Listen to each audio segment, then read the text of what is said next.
Hey everyone, welcome to the special edition of the Tom's Hardware Show because we have alma mater. I used to work at Maximum PC. He used to run Maximum PC. We've got Gordon Maj Ung from PC World here with us, right? Old timer, yes, an old timer. Yes. Yeah. He makes us look good. And Paul, fresh back from a nice jet lag trip to Israel. Yes, sir. Hello. How was Israel? How was flying and being in an in-person event for like the first time in two and a half years? There was another in-person event recently, but this was the first one with Intel, and a lot of new faces, surprisingly, and a lot of old faces as well. People that we know. It was good to see everybody. Israel is a beautiful country. It's hot, but it is wonderful.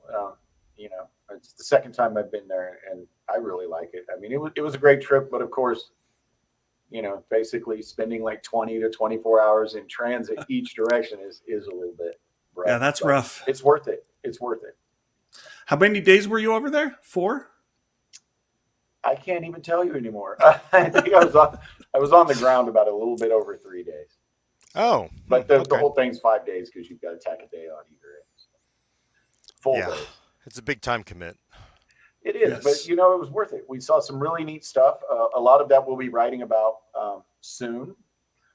A lot of it we can't talk about yet, but it will inform it. That Intel did a great job. They gave us a lot of time with some of the architects of the SoC and the actual chips, so we could ask questions that are definitely going to inform our coverage very well. But of course, we can't say what they said yet. Yeah, Paul, I unfortunately did not make the trip because I'm stupid. But the cool thing is, I think we can try to pry as much information out of you, as I was saying earlier now, because I am under no embargo. Jared doesn't know any secrets that he can I know spill. Nothing. So let's get Paul sued here. So okay. Well, I can tell you what we've written about, what we can talk about. How about that? That sounds good. We'll start there. 6 gigahertz at stock settings. Intel says that a Raptor Lake SKU will reach 6 gigahertz. They aren't saying which ones. They actually just posted it on a slide, and they claim an 8 gigahertz OC world record. That's obviously probably just a world record for maybe just for Intel, or maybe just for a hybrid processor, or some little subdivision of a world record, because we've actually seen higher. The fastest Raptor Lake CPU ever. Yes, but that's the hero stuff that they want to show off. That's not applicable to most people. I mean, it does help them tuning the process, and they learn a lot. A lot of the things that you see in enthusiast motherboards are based off of these overclocking adventures. But the 6 gigahertz at stock is what's interesting, because that's when you take the chip out of the box. That's what you're going to get. So what did AMD's FX series do way back in the day? 8.3 gigahertz, was that the record? I believe it was 8.7, but 8.7. Somebody will have to fact check me. Yeah. So, but Intel traditionally, even with liquid nitrogen, hasn't been hitting 8 gigahertz, right? Correct. Yeah. But Paul, you're saying there is some value in this, because I mean, oftentimes I sort of see the, extreme overclocking more like, drag strip racing, where you just run down that. You don't care if you blow the motor going down the drag strip. You just got to cross that finish line in whatever X amount of seconds. So you're saying there is some value in these overclocking records? Correct. I mean, there's some value. Okay, so it's kind of a little bit of a complicated thing. Now, with the actual benchmarks at times, they're not going to tell you much about what the chip does. Sometimes they turn off threading, or they're only running one core or a subset of cores. The processor's only stable enough to get through one type of benchmark that lasts, 30 seconds maybe. So absolutely. They're throwing the chairs out of the airplane and trying to go as fast as they can. But what happens is when they're testing on motherboards and things, so people may not be aware of this, but the chips, long before they're released to reviewers or to retail, these chips will be sent not only by Intel, but also by the various motherboard makers to professional overclockers. Some of the guys that you see out there who are breaking the world records all the time are heavily affiliated with certain motherboard vendors. And some of the motherboard vendors even have these folks on staff. So this work is going on well before you ever received the CPU, and I've written about kind of this process in depth in an article when we visited Intel's overclocking lab. But they learn a lot about the silicon and the chips and the limits, and it's how they provision the motherboards. The overclockers are a lot smarter than you would think about finding certain voltages and certain limits inside the chips, and then they adjust BIOSes and create features before this is even released that are specific to that generation based upon the learnings that we get from the overclockers. So that they get from the overclockers, rather, long before any of this. Intel even has events where they fly in overclocking people to their overclocking lab from all of the motherboard vendors. They bring teams of people and their overclockers to their labs before the chips are even released and overclock so that they can learn. It's quite involved. I wrote an article about this, about Intel's secret overclocking lab. Yeah, that was a great story. So, I mean, yeah, you figure, like, yeah, you got to learn something from all this. It's like if you build a race car and then you apply some of those key learnings that helped you win the F1 championship or whatever to generic Mercedes, aerodynamics, lighter cars, materials, like it can help. Sure. faster tires. Oval pistons. I mean, there's a lot of racing R&D does eventually trickle down to consumers. So, yeah. I mean, for me, the 6 gigahertz is a particularly interesting claim. That's quite a jump there, and they're not saying which chip. Now, from everything we knew, from the word on the grapevine, nobody's really heard of a model with 6 gigahertz, and I kind of have a feeling they'll save this for a KS model. So like a 13900KS. So it'll probably be a lot more expensive than it's worth. And then there's always that delineation. What does 6 gigahertz mean? Does that mean 6 gigahertz for a blink of an eye? And, we've seen this with some of AMD's chips in the past where folks have complained that they're not really hitting the boost speeds because it hits it for like a fraction of a second. How meaningful is it?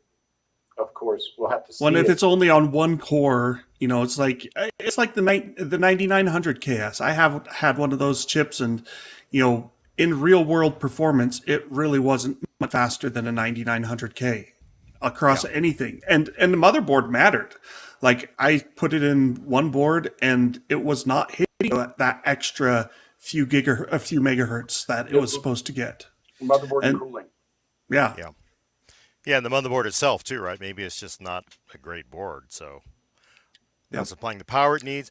I sort of look at it very cynically though sometimes, because I know when like Intel came out, I wrote this story over on PC World about like, hey, 6 gigahertz Intel 13th gen is won, right? Because I know that a lot of consumers, they will see 6 gigahertz, up to 6 gigahertz, and they'll go like, sticker on the box. It's the first one. Sticker on the box is SOB is way more valuable than actual practical advantage, right? Because you just want to see as a consumer 6 gigahertz. It's 300 more than 5.7 gigahertz, right? So the headline writes itself: world's first 6 gigahertz processor.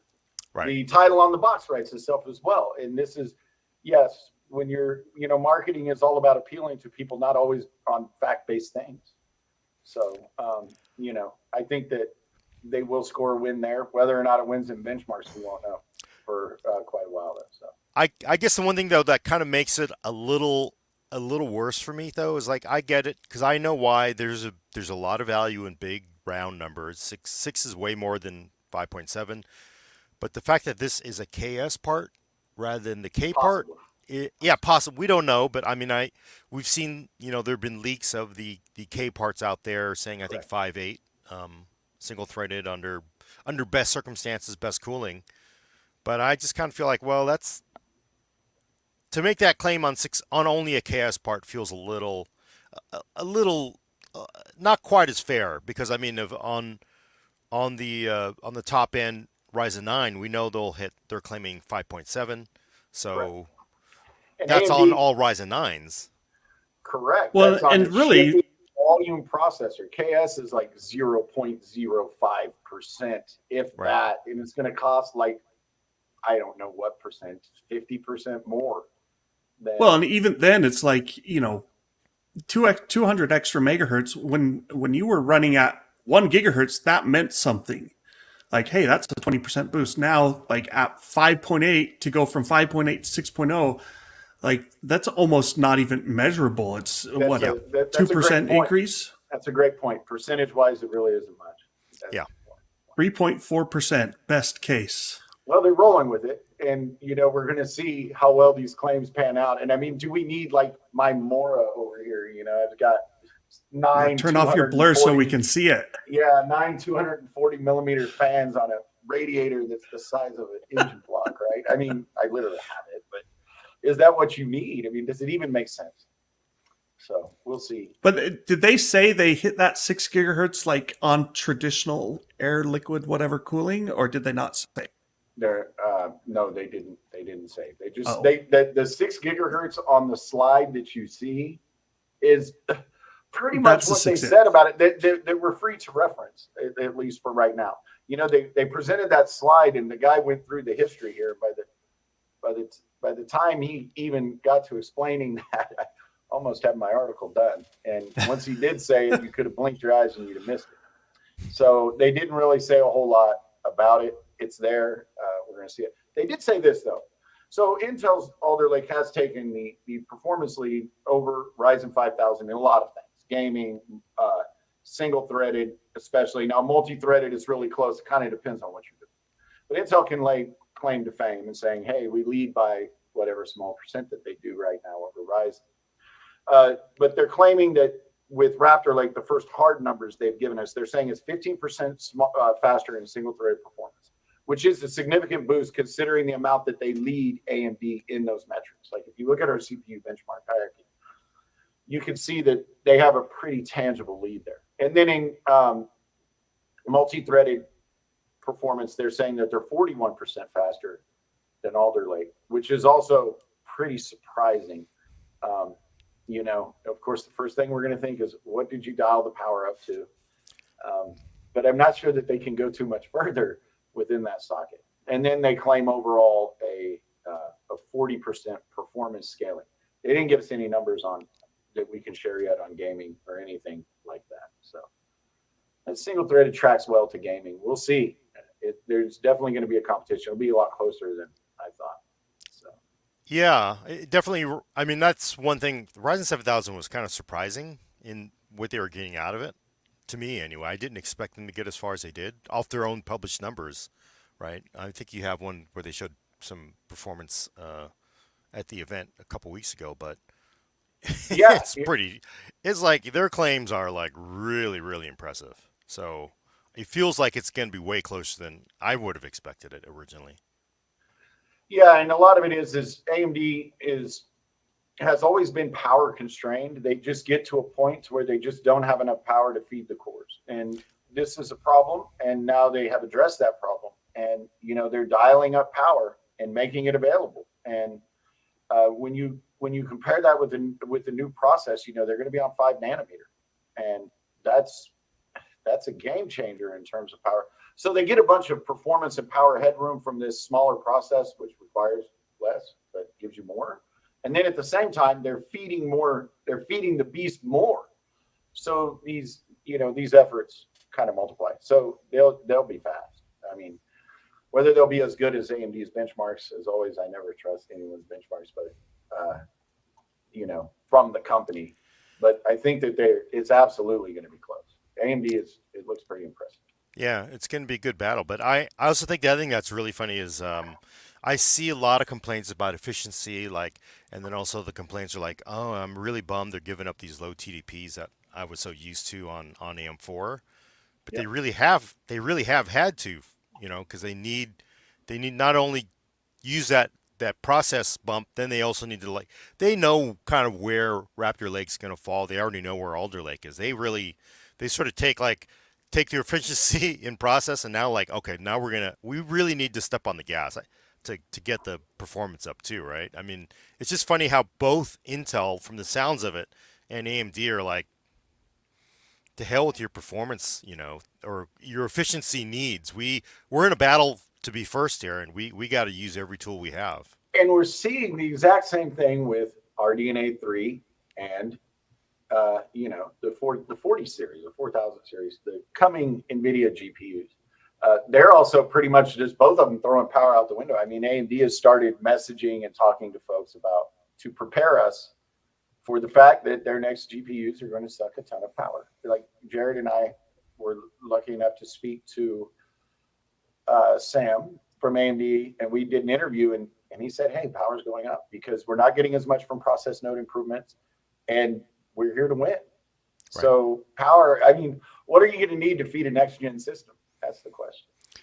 Well, and it's funny when you look at where we've gone over the past, 4 decades of PC hardware, and it's like, wow, like a full PC back in the 80s was 100 watts? I don't even know. Yeah, I just did we opened up an old 1998 K62 box. It had a 180 to 200 watt power supply in there. And I remember the thing is back enough for the LEDs now. I know, but the crazy thing is, I remember it was a big deal to have a 500 watt power supply. Remember that? It was like, I do remember 500 watts. That is just. I remember getting ripped on and buying guides where I'd say, "Oh, you should get like a 350 or 450 watt," and people were like, "Oh, that's overkill." Yeah. I paid like, I think it was $350 for the first EVGA classified, and everybody thought I was crazy. And now, I mean, $350 for a motherboard. That's mid-range. Yeah. Right. Well, yeah, mid-range. But yeah, I mean, we went from 100 to 200 watts to 500 watts. We crept off. I mean, remember there was a time where you really had to legit have a 1500 watt power supply, 1600 even, right? Yep. And then it feels like we went on ever since we killed SLI multi-cards. It's slid back down from 1500 watts now down to about 800 watts. But it feels like you're definitely going to want a bigger power supply for the next few cycles. Yes, for sure, especially due to transients. Yeah, this whole thing with, RTX 40 series possibly using 600 watts just for the top end SKU. I mean, like that would be crazy. And if that's an NVIDIA 600 watt card, meaning like a 4090 Founders Edition, 4090 Ti, whatever they call it, then someone like MSI or Asus or, whatever, Power Color, someone's going to come out with an insane, ours uses 50% more power and gets an extra 5 to 10% more performance. Right. I'll be interested to see if ATX 3.0 will basically be a have for these next generation builds.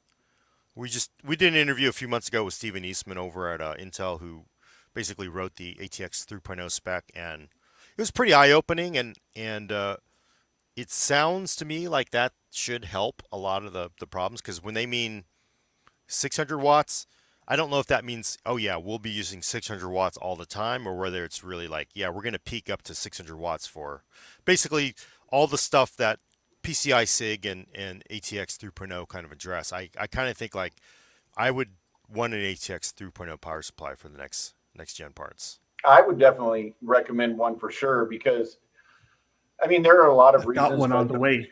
Yes, a big problem with even some of the current gen GPUs and CPUs are transients. So it's just that blink of an eye where the spec says, it's going to go up to 600 watts, or everybody's like, it goes up to 600, but you can capture in a blink of an eye 800 or 1,000 watts. Right.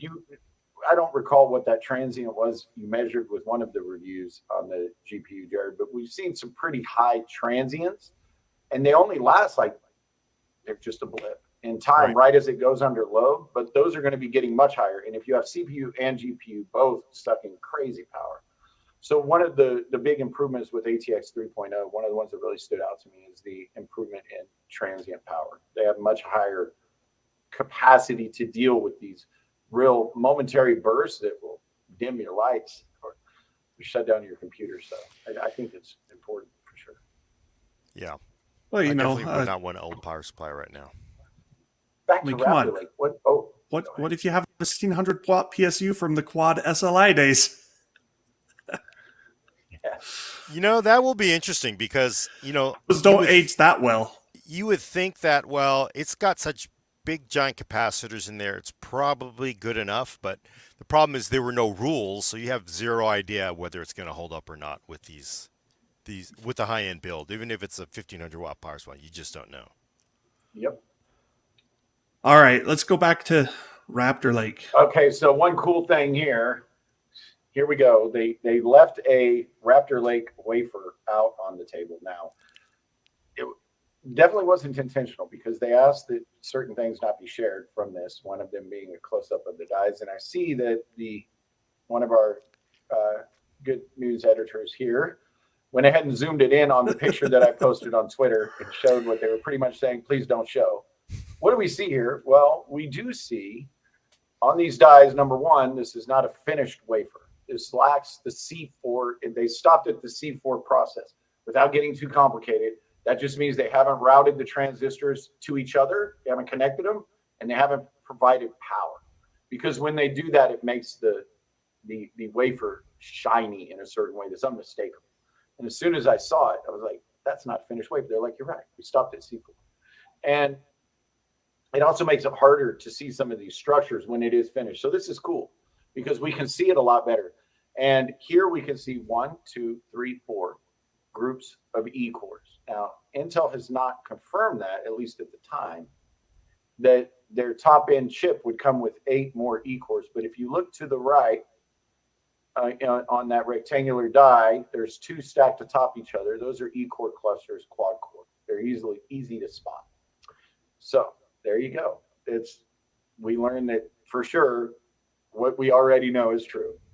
So it's still pretty crazy to me that their 4 E cores are in the same space as what they use for a single P core. So that's the beauty of it. And that is kind of what allows them to easily just spam E cores. I mean, they can of course, it's like the multi-million-dollar version of it, but they can copy paste E cores on there. You know, if they decided that they need to go even faster, they could drop more E cores on there. So you can imagine that. You would just imagine. I mean, if you actually had a ruler and took pictures, they probably wouldn't let you share it until the review. But you can imagine they would just elongate the die by just adding more blocks of E cores.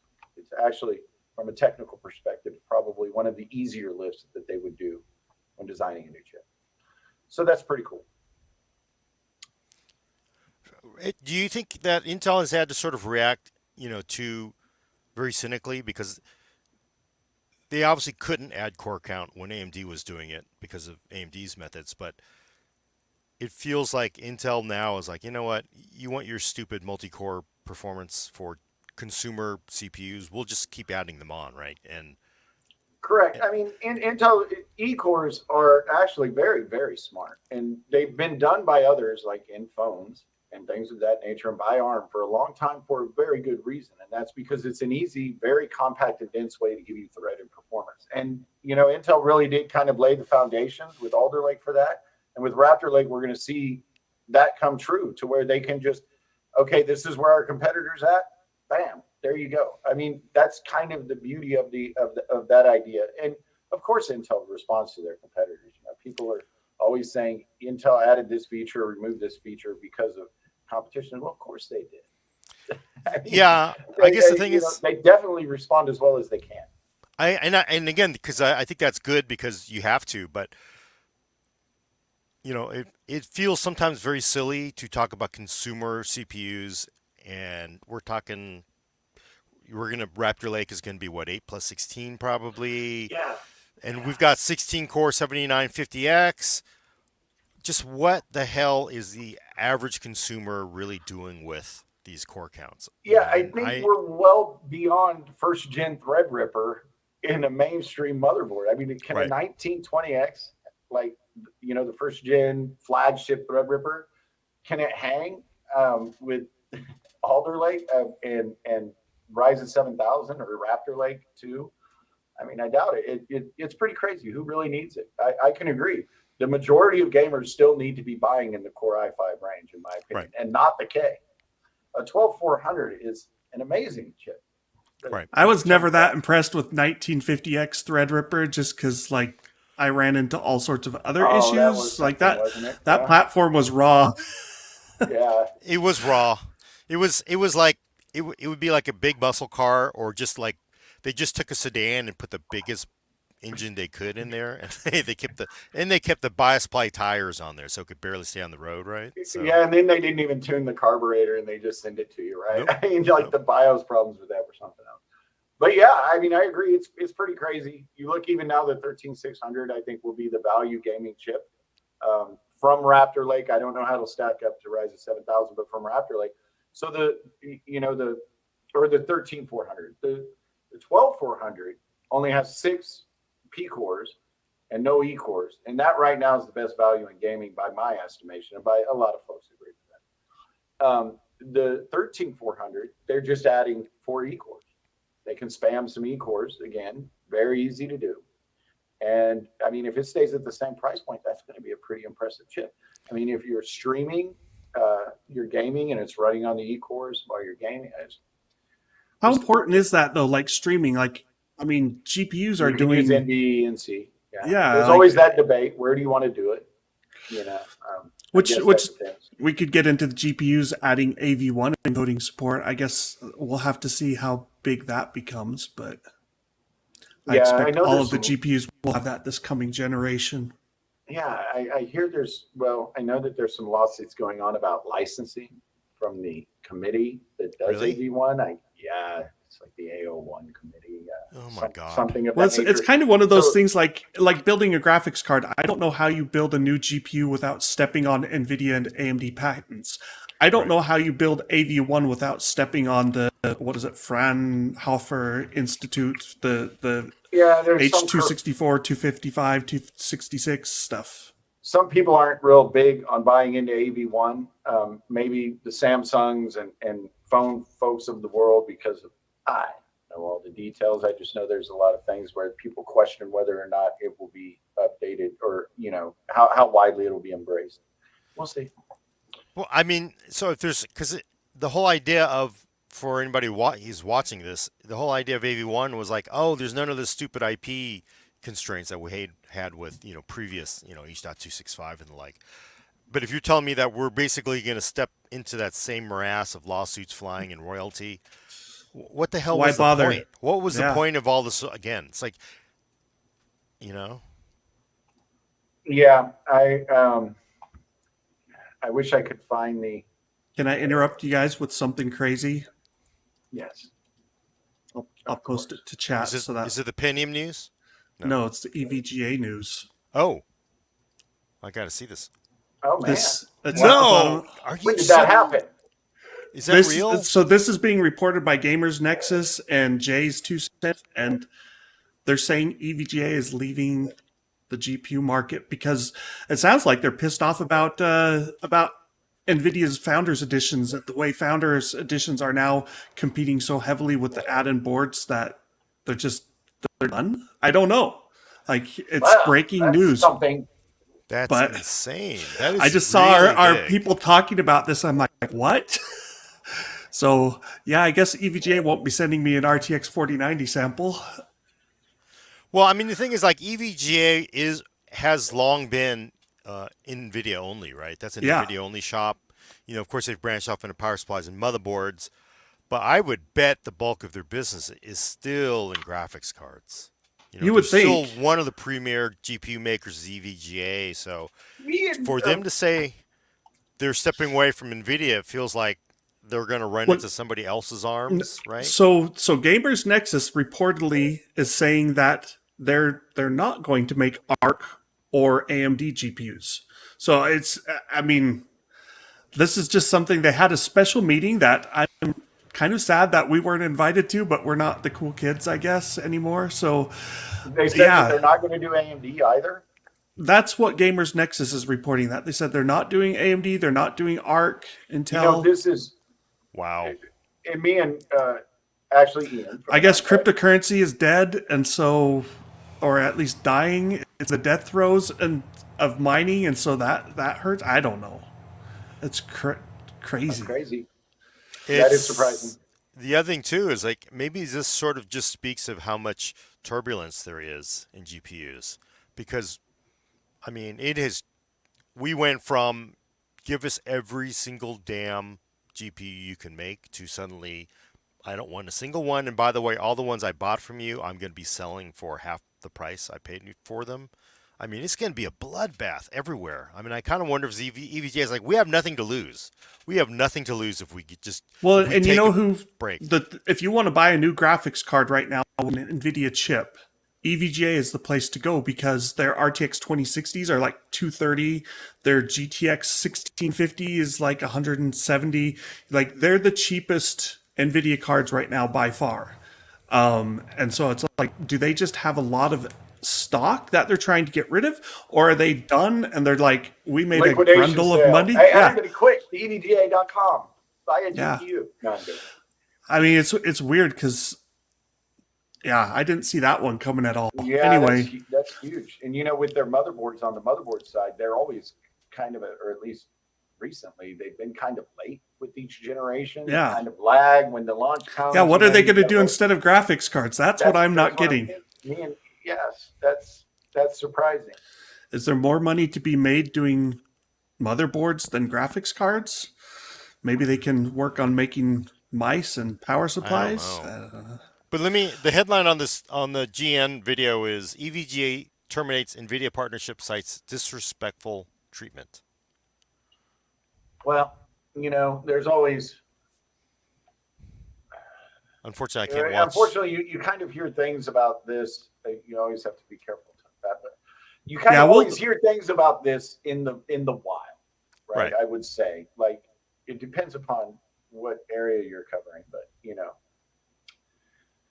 there's always talk about that. So, I'm kind of floored by it, but also at the same time, this has happened before, right? In our lifetimes. I remember BFG, and there have been also famous. I love BFG. Yeah. I still have a card from BFG. And and there were also companies that have like publicly said, you know what, we're not doing AMD, we're going to NVIDIA, right? And there's some that have says we're not doing NVIDIA, we're going to ATI. Honestly, right? Is back then. So there've been a lot of these really big kind of blow ups, and so yeah. Yeah, maybe they're not doing AMD yet. Maybe this is their like breakup and they're under contract or something, so they can't do it for a month. Who knows? But I mean, I just like maybe they'll go the way of DFI. Like maybe they're just done. Dunzos. Maybe they're done. That's very interesting. That's very surprising.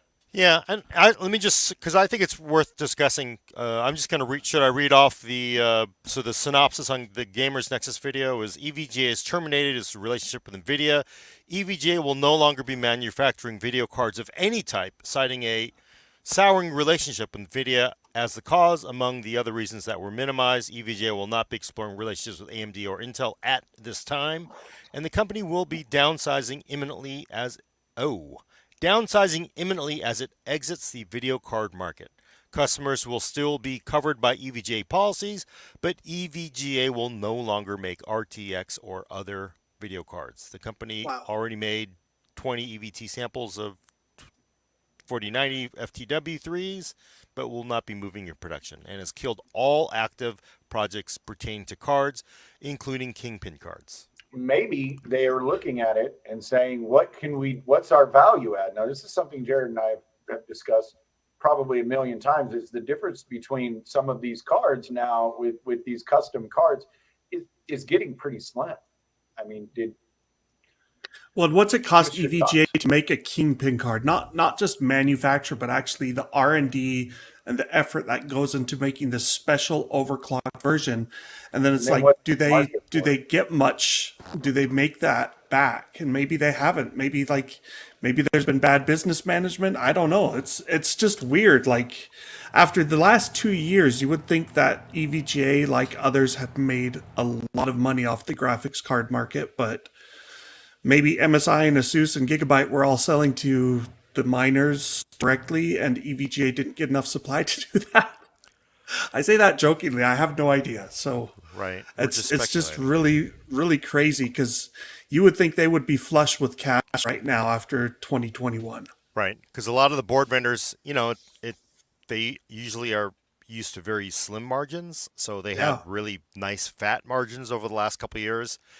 maybe you look at like where that's going to go for the next 12 or 18 months, and you're just like, no. Well, it also makes me worried about RTX 40 series. Like maybe Nvidia was trying to hike prices on them, and so like they were looking at their margins and saying, "Hey, we know 2021 was great, but this 2022 business, like we're seeing a lot of problems."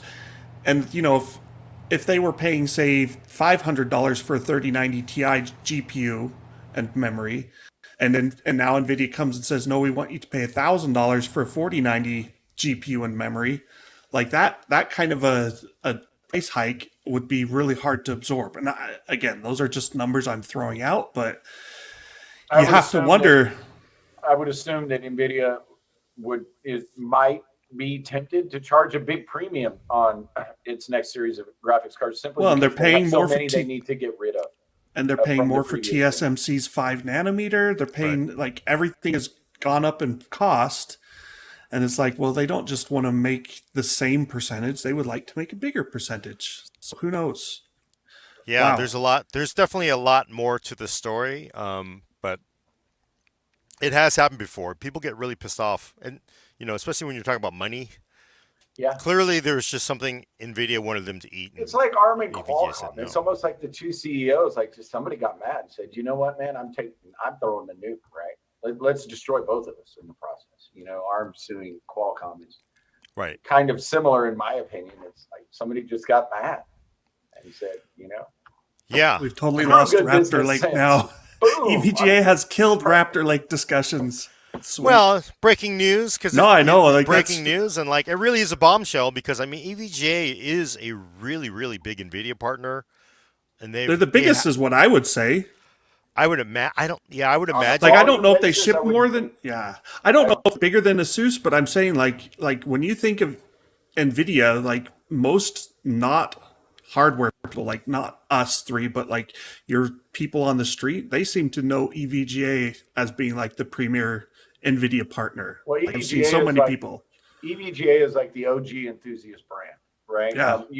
They were one of the first to start charging these crazy premiums for these super tricked out motherboards and GPUs and stuff, and it's obviously paid off quite well for them, but and at least until now. But They might also have a bunch of cards from the 30 series that they paid a lot for. I would assume because prices went up and now they can't sell them at appropriately high prices. NVIDIA has been very clear in their earnings calls. Like if you follow those sorts of things, they say that they will have a GPU oversupply of current gen cards. They say it in their way. They say our sell-in will be higher than sell-through until April of next year. Yeah. Q4, that's a long time to lose a lot of money.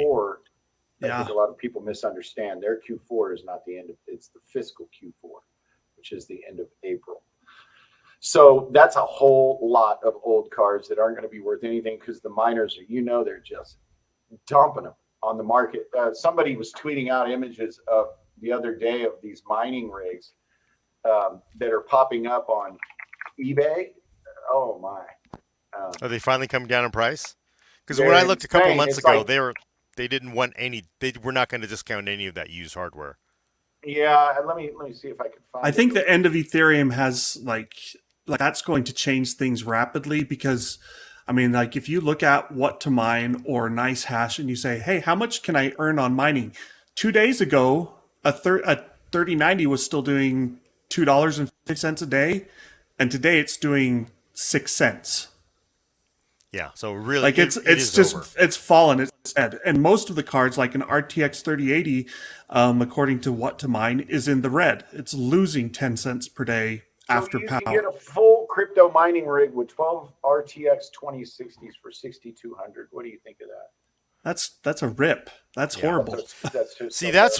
That's what kills me about, like, I wrote this column and people were not happy with what I said. I said, do not pay these miners money for their used GPUs at the money because they still wanted 80 cents on the dollar for something they had made a large profit on. I'm like, if you're like looking at 20 cents on the dollar, that's one thing, but like 80 cents on the dollar, 90 cents on the dollar, it's like, forget you. Well, and if they're comparing it to the dollar they paid last year as well, where it's like, oh yeah, I bought this 3070 for $1,200. I want to sell it for at least $800. No one's going to pay that now. You Yeah, can but go you buy a gotta give- brand new 3070 for $550. And that's the big thing is NVIDIA is actually going to be competing with NVIDIA's partners are actually competing with people dumping cards. I think the dumping of cars is going to kick into high speed pretty Oh, quickly, yeah. though. It'll normalize Like- it very quickly. It should. Because no one's going to pay, basically, I think you won't be able to sell a 2060 for more than $150. Which, but as a consumer who has not been able to buy a graphics card for 2 years at a reasonable price, that is, Yeah. the interesting thing is to look at the fallout from this, because we've gone through the worst period in my lifetime. I'm sure in all of our life, we've never seen anything like this before, and now they can't give these things away, and the fallout's gonna be. I think is a good thing is because PC gaming, I think, has been stunted for 2 years. And now it basically. I hated everybody will reviewing graphics cards card. for the last 2 years Right. because you're like, oh, great, I'm reviewing another card that nobody can buy. Right. What was the point? But now I kind of think like it will. You basically. I mean, it's terrible, but you have this horrible disaster. All those bodies going into the ground that died. It's great fertilizer. So basically, all of these GPUs that are going into the ground it's going to create this. We love Gordon analogies. This is Right, why- because it really Yeah. is. It's terrible. It's absolutely like EVGA. I think if you were to ask me, is a victim of this. This blew up. Whatever is making NVIDIA do whatever they're doing to EVGA, and EVGA is looking at the grim reality of staring down this bloodbath. They're the first. Yeah. There may be others that go too. Oh yeah, it's coming. But for gamers, it's the Yeah. best thing in the world. It's the best. So. Yeah, It'll we help can- PC gaming in the long term. Give me We my can only hope the 3060 new cards are- keychain, right? It's like, Yeah. come on, it's going to be so cheap, right? Paul's he's gonna pull out the GPU and drill a hole in it and stick it on his keychain next to his health keychain, right? Yes. Were those Raptor Lake keychains? No, I assume? there was a little bit of discussion among some of the press. They were thinking those were Raptor Lakes. I was like, no way. So I finally went ahead and tracked down a picture of the capacitors on the back, and it's all there. Oh. I feel shit. But I whatever. figured you got those. You just still didn't like delit it? Did you? I mean, I figured you. No. Okay. Yeah. No, why No. didn't you delete it?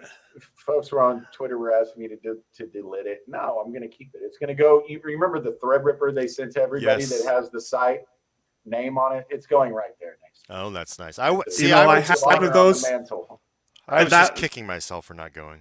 I keychain dumped my that- Threadripper from PC Gamer, the plastic thing, when I really? moved. I tossed it in the bin. It was heavy and large, and I'm like, I'm not keeping this. Man, I somebody I needs wanna to put toss it in a you board. the bin, man. Did you ever try to post yours? Anybody? No, What if it was a someone working did. sample? I- Did somebody? Some did. I'm not very smart, and I took the chip out, and I was like holding it and trying to get good pictures of it outside of that block, and I got my fingerprints on it, and then I tried to rub them off, and bad idea. So it's a little bit lighter than it was, but Tom's Hardware logo is still there. Mine's at the desk. And for people watching, for the original Threadripper launch, AMD sent out these Threadrippers with laser cut logos of the site it was sent to, and then in a big, great plastic, lucite thing. It was pretty cool, and it They were opened cool. up so you could take the chip out. They did that with Vega chips too, Yes. but Threadripper was more exciting than Vega, I think. Yeah, unfortunately, right? Because Yeah, I wanted Vega to be better than it was. I want RDNA 3 to be really good. I would love to, with this EVGA news, I'd love RDNA 3 to actually put paid to NVIDIA and knock them down a notch or two. We'll see. So you just real fast on the highest end of the market when you talk about like HPC and supercomputers and stuff like that. I know most consumers don't cover that stuff, but there are like big rumors and those kinds of things that a lot of these companies won't deal with them anymore because of arrogance. And like the Department of Energy, all of their latest supercomputer contracts have went to AMD and Intel, who hasn't delivered a GPU because Ponte Vecchio is going to be great. it's going to be great. The second version, Rialto Bridge. because the first one is just probably vaporware, but whatever. Do you think Can we go back to Raptor Lake? I don't. Come on, tell us about Raptor Lake. This is the at a glance, Paul. Yep. Anything you need to call out in particular? I'm going to leave this slide up for a bit for people to read. Yes, more cache, L2 and L3. That doesn't necessarily mean that they have changed the microarchitecture of the chip. We have seen them increase cache. The L3 cache can be explained because they added 2 groups of E-cores. There are L3 cache stops right next to it. So bam, there's the explanation of that. That doesn't require an architecture change. L2, they have increased L2 cache on other architectures without changing the architecture. They just built it to accommodate that in the future if they needed it. So you look at Skylake X, they did that with it. They bolted on some additional L2. So, we're not sure about the changes yet. Kind of looks like most of the performance gains that they're talking about in single thread and multi-thread is coming from power improvements and improvements to other areas. But jury's still out on that. DDR5 5600 support. AMD is doing, it's slower. I think it's DDR5 5200 off the top of my head. I'd have to double check. The DDR5 6000 on AMD is overclocked, right? Absolutely, yes. Which AMD voids did your all of their warranty. tests with, yes, which voids your warranty. AMD did all of their tests, including their IPC tests with their memory overclocked. Which is something, frankly, if Intel did that, everybody in the enthusiast community would be, there'd be torches and pitchforks. But AMD, The underdogs get to do gets a that. pass. The underdogs get the pass, I guess. So there's supposed to be new overclocking features. A lot of this is just iterative updates. It does look impressive. We'll see. As always, you got to wait until we see the silicon. But Intel has a pretty healthy lead over Ryzen in a lot of areas, especially when you're looking at price. So on a like-for-like basis, what you're getting with Alder Lake right now is pretty tough for AMD to match. So I think some of this is going to come down to how competitively Intel prices it and how close they land to AMD. I would expect it to be extremely close. It might even be so close that it doesn't matter. And because of the lack of demand, the softening of PC demand because of the oversupply and all that stuff, like Intel could cut prices based, like we don't have official prices. There's rumors that they're increasing price. They could change that anytime, right? Who, Intel? No, Intel Yeah. has said that they are increasing prices. But I'm saying they could walk back on that, right? They could. Yeah. And what does increasing price mean? Yeah. That More expensive motherboards. yeah. And are the motherboard vendors going to eat a little bit of that? It's a very fluid thing. We'll see. What's the rationale? I mean, I don't know how much you can say about it, but so, there is a new chipset coming out for Raptor Lake. It shows Z790 and the like. What's the rationale for pushing out a rev of chipset here? Or is it for the Gen 5 for SSDs? If I recall correctly, off the top of my head, the particulars of their chipsets have been leaked. And if we were to believe those leaks, we are looking at some pretty minor improvements. So with the maximum PCIe Gen 3 lanes has increased. Hold on. The DMI connection, I'm reading what I wrote here, so many details. Yeah, Paul has to be careful not to get sued. So we were kidding. We really don't want Paul to get sued. Yes. So Let's just go on to model numbers rumors. Yeah. So basically they increased the number of PCIe lanes from the chipset, and they increased the number of USB 3.2 Gen 2x2 connections from a peak of 4 to 5. It's mostly just an iterative update on the chipset. They always do this, gives them a good reason to sell some motherboards. Yeah. Because Intel sells the chipsets. Okay. I was wondering how they're implementing the Gen 5 because that was something not easily done before. So. Yeah, we're actually we'll going to see. have Gen 5 graphics cards now soon. We'll see if they even work with our existing Alder Lake systems. Yeah, that'll be fun. So this is the rundown of rumored specs. I think we're reasonably sure on a lot of the specs. We just don't know boost clocks on like the non-K chips. But you've got the 125 watt TPs, and that's coming down to the 13600Ks as well, which is a pretty big increase. Actually, their maximum power is also increased a lot, so better able to utilize the frequency headroom if they've got sufficient cooling. I mean, it's still like 13600, 13500. Those are going to be impressive chips too for the mid-range market.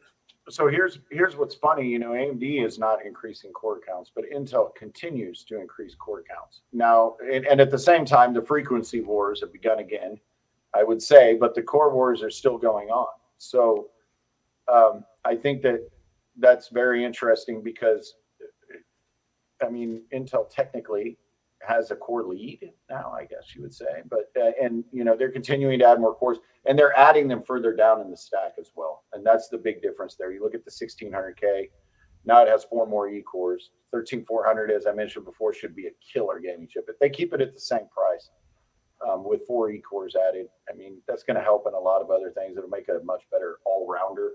But the 12400 is pretty great at gaming. Right. And you're getting a crazy amount of cores down in that low end that it's just never gotten that love before, right? Yeah, that is for sure. And AMD, is kind of sticking to this high level of high bottom, the high floor that you have to pay a lot to get into Zen 4. We saw that with Zen 3 as well. Anything under 350, there wasn't anything at launch with Zen 3, and for quite some time. From what they've shown so far for their retail pricing, they're not looking as competitive on the lower end again. Now, whether or not that holds up at retail, we'll have to see, because there can be a big disconnect especially with AMD chips between their suggested pricing and what you see at retail. So it'll be interesting. So I do have a slide go breaking it down to AMD and NVIDIA, or AMD and Intel, so we could throw that up here too. Yeah, it doesn't look pretty, right? I mean, because especially at the bottom, 6 cores, 12 threads versus 6 cores and 16 threads, or 6 cores and 20 threads. See, that's where I sort of get into the weird nuances of Intel finally, for the longest time, could not offer core density like AMD. Now they're like, with our E-cores, we're going to do it.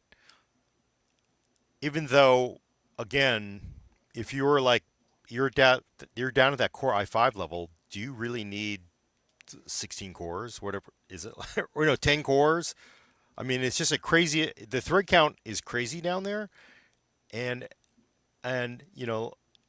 with that, obviously, I kind of wonder sometimes, like us as reviewers, we're testing things. We throw out a Cinebench number, right? Because everybody loves Cinebench, and you get a Cinebench number out there. The consumer goes like, "Oh my God, look at this! The Cinebench number is so much bigger on this Intel Core i5 than the Ryzen 5." But what does that mean in real life? I know. That's the like, thing. how many of us ever do 3D rendering, like, besides running a bench? But even Cinebench is even a poor proxy for a normal kind of rendering workload, because it keeps everything right next to the cores in the L2 cache. So, I mean, it's about the easiest thing in the world to scale, because there are technical reasons. The cores don't have to talk to each other as much. There isn't much traffic. So, and they don't have to talk to memory at all. So it's like the ideal thing. It's pretty worthless, though. You look at a normal Blender workload, it goes through portions where it's single threaded and then big multi-thread and then mid-range threading. And that's probably a better measure, but that can vary by workload. So I get what you're saying. Yes. How much is too much? Where is it? But I just know that when people see bigger Geekbench number, bigger Cinebench number, I got to buy this. Even though I basically run Office, I browse, I play video games, right? And what's your primary PC, Gordon? Like, what's your main workhorse PC on a daily basis? It's a Skylake box. It's an 18-core Skylake box, but it's a Skylake box. Oh, that's okay. But I mean, it's... I'm sitting on a 9900K, and I use this for video editing on occasion, and it's like it's still fast enough. I got the 12900K behind me, right? But it doesn't have Adobe Creative Suite because it's my benchmark machine, and I don't want to corrupt my results. So I'm sitting on a Threadripper Pro 5975 WA. Paul always runs the most cores that he can, and 256 gigs of memory. That's what I'm willing. Wow. See, mine's is just leftover garbage. I mean, because frankly, Skylake X was just gonna okay. No one's that. But we go to this one crazy end of the spectrum where we're paying all of this money for stuff we probably don't need. Let's talk about the realistic end of the spectrum. We get down to a $99 12100. We called it in the review, the 12100, the little gaming giant. That's what I called it in the title of the review, because it's surprisingly competent. A $99 Core i3, if you're building a budget system, is it's capable, surprisingly capable. I mean, I am surprised. You're looking at in gaming benchmarks, if you're just gaming, the value is off the charts. You're Especially talking if about you're a not $100 chip that beats the pants off of a 3600X, for instance. But Paul, I They need cost 4 cores are $240. dead. Quad cores are dead. Exactly. Yes, I it is need a more. quad core, 8 threads, 4 cores. that 8 AMD threads. marketing from Ryzen. Yes. Yes, it's beating the pants off the 3600X, which is a very capable 6-core, 12 threads from just a few years ago. It was probably like the every guy, the every man or every person's gaming GPU. And now, I mean, you get a chip that just beats the pants off of it. I mean, to be honest, for $120 or $100 if you don't want an iGPU, which nobody needs if you're going to game. So yeah, it's never been a better time to get a budget chip. That is for sure. You can do a lot with the 12100. I just sometimes wonder how much. I mean, but we're all so tired of just saying, honestly, a quad core is enough, and then fighting people saying, no, I need more. And then they're going to be like, games are getting more multi-threaded, and you start the circular fanboy arguments. And I wish, don't you? I just wish we would get there. Like, oh my God, I got to have I got to have a minimum, 12 core to play games. But that's the fantasy. It's just I just don't know how long it's going to take to get there. Like another decade, it feels like. I'm not sure we ever really get there. I mean, I think it's the scaling problem. Like it's hard to scale more to more chords. That's not Denard. Who's it that basically observed like the scalability of algorithms it's limited. You can't just break things up more and more and more. Yeah, eventually parallelism breaks. It always gets thrown. But I mean, But do you also think though, like I know you're not going to extract the scaling out of like Cinebench, which is sort of like this perfect tool to scale a core count, but maybe developers go, you know what, I'm going to spin more threads off now because it's so common. I know everybody in the world has 8 core, 16 threads. Maybe because I still think it's always the software folks that are behind the hardware people. Well, the software people eventually take away what the hardware people give you. They give you a bunch of overhead and you get this chicken and egg thing. But the software folks eventually make their software so big and bloated and terrible that you need all of those cores. They will eventually catch up. But I mean, the rate of advance that we've seen since AMD began with Ryzen, let's be honest, but it is far faster than their move. And it is, I think, getting a little bit ridiculous for most folks. I mean, when 12900K is probably too much for like 95% of our audience. I mean, it's prosumer level. I mean, do we need Threadripper anymore? No, because you've got the 5950X. Right. Yep. I think this is a good point. Like consoles, like they max out at 8 core 16 thread. So, that's where game developers are pretty much still stopping. I don't think they push much beyond 8 cores. I don't know. I've heard that argument for a decade now. I just don't believe it. Oh my God, consoles have 8 cores. Everybody, you just change everything. No, I'm saying they won't push beyond that. Oh, I'm not saying that they're actually using all 8, but I wish they would just catch up to 8, right? But I mean, where is it? It's so rare. 99% of games don't even touch. Yeah, if you have it's clock speed and enough cores, and it's like enough cores usually means 4, maybe 6. And AMD proved very well that it's also cache. Cache is big. Yeah. L3 cache. Someone was think that asking about what the what's Zen my 4 My 3DV prediction: cache. Raptor Lake wins in gaming by a few percent. That's what I think. And then Zen 4D comes in and stomps at the end of the year, takes the lead, not by a little bit. That's my prediction. There we go. Not by a little bit. Well, you look at the 5800X 3D, a big problem there is the way that they stacked and the techniques that they're using to stack that cache has limited the clock speeds. And here we are talking, we all know games love clocks, right? Yeah, some of them like more cores, but everything loves more clocks, even if it runs on more cores. So they kind of had a problem there, but this is the second generation of that stacking technology. And from what I understand, they have made some serious improvements there to where they will be able to clock much higher. And you have a more efficient architecture that has IPC gains. So for every clock, you get more anyway. So you increase the clocks, you get more per clock. We already seen what the 3DB cache can do. You think they'll have better stacking with Zen 4 that will not limit their clock speeds like it did with the 5800X 3D then? The ceiling gets higher. I wouldn't say that there isn't a limit, but the ceiling definitely gets higher. That's not no doubt about this one. Yeah. So it will be that will be really interesting. I think that's what it boils down to. So this is what we're looking at for the fall lineup on CPUs. We've got Zen 4 Ryzen 7000, 13th gen Intel Raptor Lakes. We know AMD's launching on September 27th. October 20th is the rumor I've heard, and I have not heard that from Intel. I've just read that on sites, so that might be off a little bit, but that seems reasonable. We've got TSMC 5 nanometer compute dies, 6 nanometer IO dies going up against Intel 7, which is 10th gen or 2nd gen 10 nanometer Intel, Renamed, yes. Renamed. But I mean, it is kind of similar to TSMC 7 nanometer, right? Yeah. As similar as but they it's going can up be. against 5 nanometer. So. Yeah.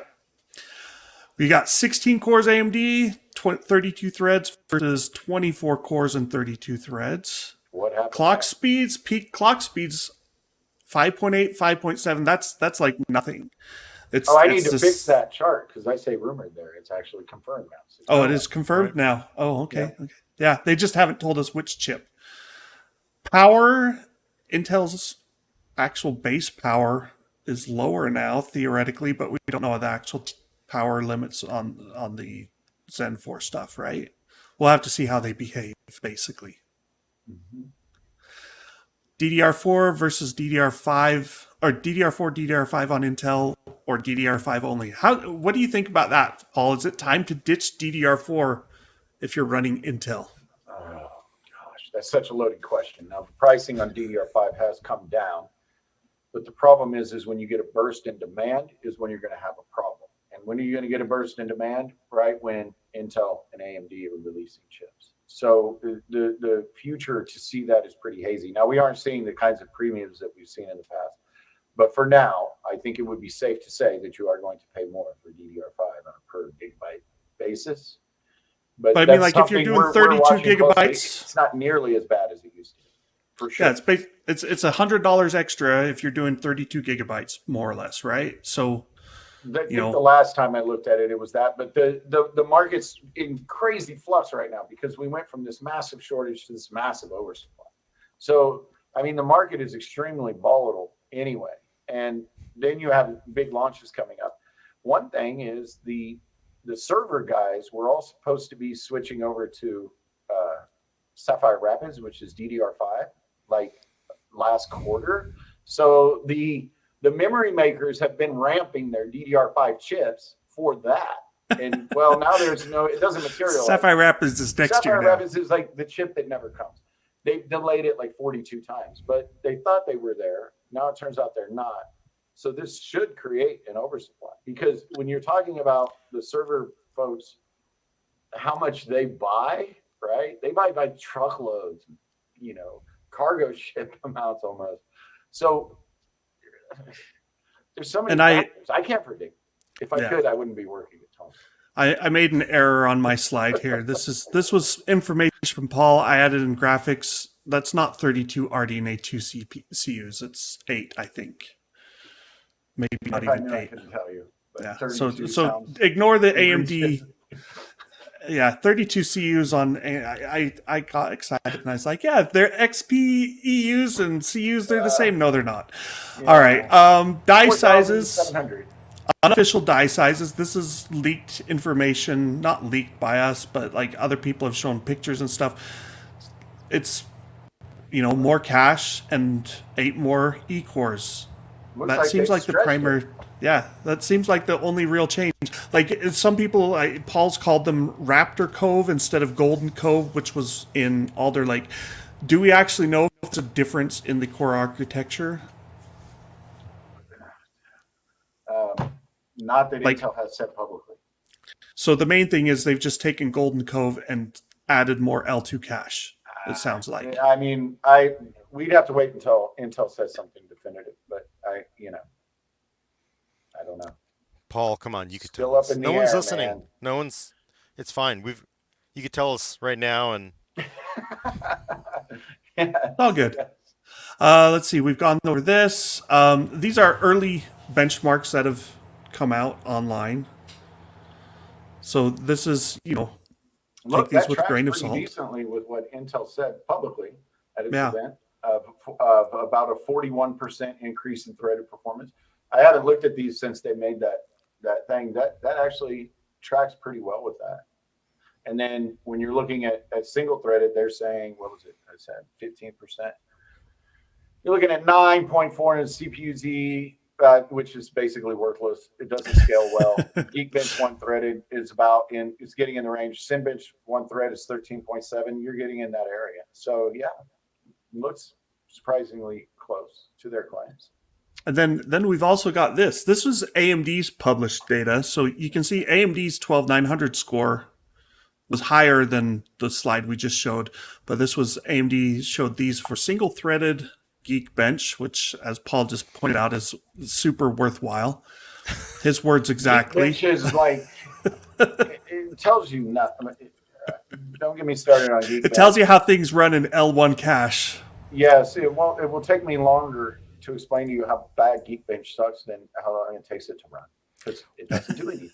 So it's like 52 workloads in a minute and a half. Anyway, Super it's real a nice world. synthetic benchmark that's easy to replicate, and they have a database that you can see leakers can chips look on. at. Yes, so it's gained much notoriety. did it surprise you that AMD suddenly threw out a Geekbench number? And I don't think I've ever seen a Geekbench number publicly thrown out by AMD I agree. before. And they also did it on a non-zero axis. Yeah, this is the axis- sanitized slide that I made. Yeah. The actual thing that they presented, they don't put the numbers on the axis. It was inflated by like 3x. They had an 11%. Was that what I came up with? It was 11. Here, let me show it. Let's advantage see. over Intel. Is that just the art department mistakes? Because I've seen that oftentimes. Oh, I mean, look at that top one compared to the one that Jared just gave us. That isn't the art department. That's what happened to it, Jared. Oh, Oh man, dang it! Sorry. Okay. I was trying man. to make it look better. There we go. There we go. The top one. Look at the difference in that. I mean, for an 11% difference, that is a terrible slide. I mean, if Yeah, that is Intel a- did that's- that, we would be reading articles about this. Folks would be Yeah. crying No, foul, foul. You're right. I would. That yeah, that is terrible. I That didn't is even notice horrible. it that day. yeah. I ranted about it, but The 7600X is twice as fast as the 12900K. Come on, look at but that again, huge gap. I don't know who to blame on that one because again, oftentimes, you send things to the art department, and let's be honest, they're Mac users. They don't like they're not gonna like. We have to, they a lot of times You won't I've find someone who likes Apple more than Paul. So I have you better watch yourself. I have seen our art department person on his Mac eyeball stuff on every single, and for my entire life, the art department is always on Mac. That's what works better for them on art, but they always eyeball it. It's not like they break out, I have to make sure. And so I kind of wonder if that is this. I don't know. Be. I mean, it could be. But somebody should have caught that. You're right though, Paul. Somebody should have caught that. You always have to. What is that? Occam's razor. It's one of their Hanlon's razor. One of the razors. You have to Occam's always razor. assume stupidity instead of malice. If stupidity would sufficiently answer it, most often that's it. Somebody made a mistake, probably. Yeah. Maybe. But again, that's not a great load. Yes, they are citing Geekbench. It looks really impressive. I mean, even getting an 11 or a 14% win, it was one of the two. I worked out the math over Intel is an accomplishment for them in Geekbench. Geekbench has not been something that they can hang their hat on. And the better that they get it, the more diverse workloads, the better it is for everybody. They're definitely improving. So that's good. It's good. I just kind of like wonder. that chart. Do you think they're picking up some boost in Geekbench from AVX 512? Oh, absolutely. Okay, so when you look at the subtests for Geekbench and you break them down, actually, we had one of our guys wrote an article. Kind of gave him some tips on that. Is when you look at that, there are some very AVX accelerated parts of Geekbench, specifically the cryptographic workloads. So if you can hit AVX 512 on those, you're going to get massive speed ups. It was so bad that with not Alder, but the gen before that actually supported AVX 512 was Rocket Lake. It totally threw off some of our metrics because it was so good at it. And we were calling it out every time. It's like, hey, this Geekbench, that's kind of misleading because it's cryptography. And with AVX 512 gives you big speed up in that. So kind of the way that AMD is doing AVX 512 is very interesting.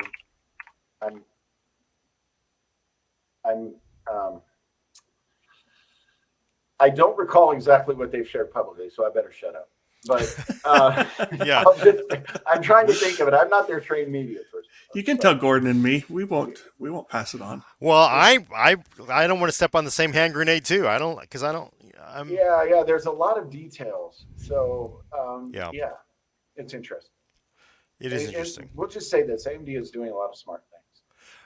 And again, the performance looks really good. But do you think, because they mysteriously sort of demoted Cinebench performance, which they have done for a long time.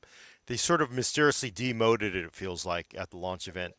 Do you think it's because they are preparing for, going up against just more cores in Raptor Lake? Possibly it would be, if they're not sure where Raptor Lake is going to land. But here's the thing: AMD is a professional company, and they have an entire division, I assure you, that is dedicated solely to competitive performance analysis. Yeah. So what they're going to do is simulate Alder Lake with more E-cores and running at higher clocks, and they're going to do it not in back of the napkin math. They're going to do it like folks who design chips. They have a good idea of where this is going to land. And yes, subtle shifts in messaging usually portend a shift. And I'm sure that they're probably predicting that, it's going to be more competitive in Cinebench than it has been before. Right. So, yeah, that's a good point. There's a lot of sort of like, it was very visible to me, like, it's like, why is this kind of like in the back seat now? AMD created Cinebench. I remember back in Gen 1 when AMD was throwing around, right, Zen 1. I mean, the first chips, like all of a sudden everybody's like, oh, Cinebench, I heart Cinebench. And it's like, nobody ever loved Cinebench. And AMD just kept pushing and pushing and pushing. And then with Threadripper, and we're making those big charts with these massive leads in Cinebench. But, that lead isn't always there to that extent right now. So. Yeah, it makes me want to see, this is the problem with, the benchmarking community. The benchmarks are ostensibly created by the developers, to, one, keep their name out there. That's what really helps, because everybody knows Max on Cinebench. Yep. But two, you would hope that it is representative of the actual, rendering engine that they have. But and it often is not. Sometimes it feels like, because a lot of these rendering engines, like, there's some things where it's going to run better on one, it's going to run better on the other, depending on what you're running. Well, a lot of these 3D rendering programs are now shifting to use GPU accelerated ray tracing where it's available, it's available on pretty much everything now that's shipping. So a few thoughts on Cinebench, or just a few thoughts here in general. First, on Cinebench, the 12900K had already beaten the 5950X in Cinebench prior generation. Now they're adding more E-cores. AMD is not. So it's easy to see Gordon's probably perfectly right. We could probably expect them not to take the lead there. And then when it comes to these rendering programs, a lot of them, when I do Blender and I show results from Blender, I show it with 4 different scenes. So we have 4 actual different charts. People like your spamming charts know the performance is different in some of them than others. But one thing that's really indicative of real workloads and why some of these benchmarks don't really match is something if you run Puget Bench, which is from Puget Systems. They make wonderful Adobe test suites. Now, if you just open your task manager and watch their workloads as they run, when they're processing a whole bunch of images or doing video, there'll be this part where it's single threaded and it'll go for like 5 or 10 minutes or 5 minutes, 8 minutes. And then it'll go to like 4 cores and it'll go boom and it'll hit all the cores for an extended period of time. But if somebody's faster in single thread, then they're actually winning the rendering war when you look at what is my actual workload. Right. And that is, you start seeing the differences between the chips really narrow in those kind of tests. I mean, the industry does need, I think there are a lot of good benchmarks out there. I just think there isn't enough emphasis on them because of the marketing games. And folks tend to consume what they see. So. I also have a personal beef with, I mean, I love Puget Bench. I love what they're doing up there with the benchmarks, but I have a beef with the use of too much ProRes in there. And it's actually fine, I guess, if it's confined to Windows only. But you know, when you're basically using a codec that Apple built and is heavily optimized for, and then you know, all of the news sites go like, "Oh my God, look how fast this Apple chip is versus this, you know, NVIDIA, Intel, or NVIDIA, AMD, or whatever." A lot of that is like, because they it's running ProRes. It's their ballpark. They have a huge advantage. They get that home field advantage. And sometimes I just kind of feel like, well, and that might be some valuable feedback to give them. One thing with the Puget benchmarks is I believe that all of them are still underbaked. They've been actively developing them. I know the folks over there, they're great. Yeah. And I don't think that they would have done that intentionally, but perhaps. I doubt it, though. But when you look at when they first started creating these benchmarks, it was before VM1 and things of that nature. And they've stepped through them, and they're all still in beta. So maybe that's some great feedback to give them. Yeah, no, and the thing is, they also, and this is the thing is, I'm not hating on them because I've known them for a long time, and like if you look at their methodologies for creating a lot of their benchmarks, they do interviews, in-depth interviews with people who work in the industry, so they sort of build the workloads around that. Yep. But I'm just not sure, because the thing is, I sort of assumed that ProRes was just this big, huge thing, but then I've talked to some people who are like, well, like ProRes is like, you got to be way up there. It's like your average content creator, they're 99% not going to be using ProRes. ProRes is mostly for 8K stuff, right? I mean, kind of. I don't live in. I'm not a codec nerd, but I just sort of took it on faith that, well, they must be good. But then of course, it didn't really matter because when Apple didn't exist, before pre M1, it wasn't a big deal. But now they've got M1 and M2, and it really sort of gives them this somewhat of a home field advantage. And also I just kind of think it's like, well, maybe this doesn't match the reality of what actual people are doing. So, I mean, honestly, H.265, H.264 might be more applicable to what most people are doing now. I don't know. Surfing YouTube, that's what most people do. Well, the surfing YouTube tests. Yes. Celeron. Even my phone does that. No, hey, have you heard about the new Intel processor? Yes. The Intel processors are replacing Celeron and Pentium on the budget sector. Yeah, no, it's kind of crazy, right? And it actually kind of we made were me a laughing little about that. It made me a little sad, and it's funny. I understand why, because I will tell you, there's no way that like somebody's rushing like, I gotta have this $300 Chromebook with a Celeron N. I want this model. Like that's not the same. So I understand it's basically like Amazon Essentials. You don't care. You just want the Intel name, and I get that. But it is a little sad to see the storied Pentium name. Yes. That, Weird Al created a song about. There's a whole. He's going to have to rewrite it, right? And they've basically have like it's finally done. You know, the Pentium name, which was so famous, right? You They know. might bring it back. Yeah, you would hope so, right? I don't. They It would will have to have find like a way to an bring it back. anniversary edition again. I don't know. But yeah, what kind of Well, CPUs in they're your still there laptop? for desktop, right? Just not for laptop. Well, they're saying, but I mean, I don't know. Like, it is funny because if you don't have a Core i3 or above, it's like, who cares what Intel processor you have, really? Right. You could just call it Intel processor. Yeah. What kind of chip you got in there? I got an Intel processor. And that's what it's called now. Yeah, I don't Is it fast? understand It's an how that's gonna Intel. work. That is. I got Intel inside my Intel processor. It is important to those people. I mean, you don't see a media, what guy I can't even think of the MediaTek. Oh yeah. There's not some like, oh, I gotta have MediaTek in my Chromebook. Although they're not bad. Those new MediaTeks are like surprisingly good, right? So for Chrome. Too bad Chromebooks aren't surprisingly good. Well, especially now, they've fallen off that cliff too. This world that we're in is just like it's a bloodbath everywhere. Chromebooks are like they're going to start burying him in landfill with the ET cartridge pretty soon, I think. 'Cause Probably. All the schools will get free Chromebook upgrades to whatever was created 5 years ago. My kids have Chromebooks from school, and I just shake my head at them because they have problems, or they're like, "This is really slow, Dad." I'm like, "Yeah, because it's a Chromebook. Welcome to the wonderful world of Chromebooks." yeah, my daughter was turning her nose up at that a couple of years ago when we all went into working at home. She's like, "This thing's a piece of junk." Yep. I built Kids a had- I'm hardware a big snob fan in of my Chromebooks kid. personally. Yeah.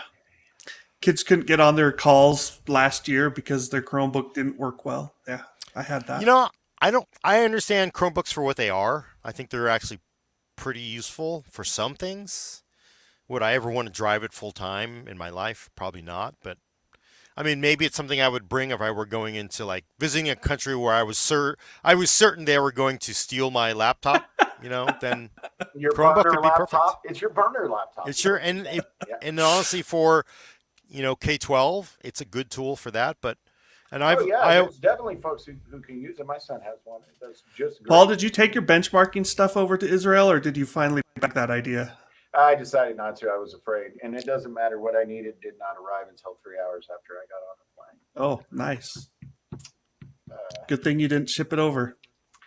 Yeah, and they're a little bit sensitive. Security in Israel is a lot more stringent than you will see, at least that I've seen in any other country. And I've been to a few. So I was kind of concerned about the box with all the wires, and, the power supply, and the motherboard. And I mean, look at the new heat spreaders on these chips even just look aggressive. That looks dangerous. Yeah. All right. Well, I think that about wraps up our show. We've gone over what we normally do, but I don't care. It's been good having you, Gordon. It's going to be an exciting fall. It's going to be crazy. We're going to be busy. This could be the most excitement we've seen for product launches in some time, because hopefully, because of the GPU flood that we expect to arrive from the used sector, maybe you'll actually be able to buy the RTX 40 and RX 7000 at reasonable prices. You've got AMD and Intel going head to head on Raptor Lake and Zen 4. Like it could be awesome. It has been a terrible few years to be an enthusiast, Yes. but coming right now, it's time to upgrade. Like if you're sitting on your old Skylake system, your Skylake X system, if you're Gordon, it's time to upgrade. And if you're someone made this insightful comment from Ruder too. the 8-year-old refurbished 6-play Xeon. So if you're sitting on one of those, it's time to upgrade in the next month or two. I just upgraded from a W3175X, which is like that exotic Intel 28 chip that core was made like 5 years ago. So hey, Wow, yeah. So the chip that no one had. The Skylake X that I'm running now replaced my 10-year-old Xeon, so that was it's very similar to that. So drive it till the wheels fall off. That's what I say, folks. My 10-year-old actually is like 14 years old. i7 975X Extreme Edition. It's still in a box over here, and it still works. 6 gigabytes of DDR2 memory. Woo. Wow. PCIe Gen 1. I actually tested it back in the RTX 20 series days. I used a 2080 Ti and it still worked. All right, well, PCIe, they nothing. They get everything right all the time. Isn't that amazing about them? I'm just glad that they haven't succumbed to the USB naming conventions. It's not that bad. I think it's just It's not that communicated poor. It's not. Well, I think the problem is I don't even know why they put out that release saying USB 4 version 2 because it just muddied the water. I think they just wanted to get ahead of Thunderbolt demos, Thunderbolt not 5 demos, but I kind of think like it really sort of made everybody like pull their hair out because you're not going to see USB 4 version 2 naming. It'll just be I USB, hope not. It'll just be USB 480 is what it'll be probably for everything. Yep. That supports it. All right, guys. Well, All right. next week is going to be exciting. We have the NVIDIA GTC GPU Technology Conference is happening. Hopefully, we actually get some deep and dirty details on the RTX 4090 and the Ada architecture. But that will do it for this show. We're going to sign off, and we will see you next week. Thanks for joining us, Gordon. Thanks for having me.